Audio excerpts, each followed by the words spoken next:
RAID, or Redundant Array of Independent Disks, is a storage technology that combines multiple disk drives into a single logical unit for improved performance, reliability, or a combination of both.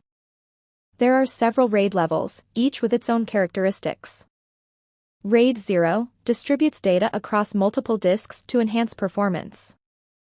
However, it offers no redundancy, so if one drive fails, all data is lost. RAID 1 mirrors data on two drives, providing redundancy. If one drive fails, the other contains an identical copy, ensuring data integrity. However, it doesn't increase performance. RAID 5 distributes data across multiple drives and includes parity information for fault tolerance. If one drive fails, data can be reconstructed using the parity information. It offers a balance of performance and redundancy.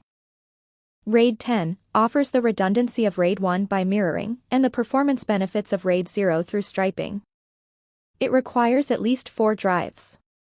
RAID 6, similar to RAID 5 but uses 2 parity blocks, allowing for the simultaneous failure of 2 drives without data loss. It's more fault-tolerant but requires a minimum of 4 drives. RAID configurations are widely used in servers and storage systems where data reliability, availability, or performance is crucial. The specific RAID level chosen depends on the balance of these factors required for a particular use case. Subscribe to be the first to see upcoming videos.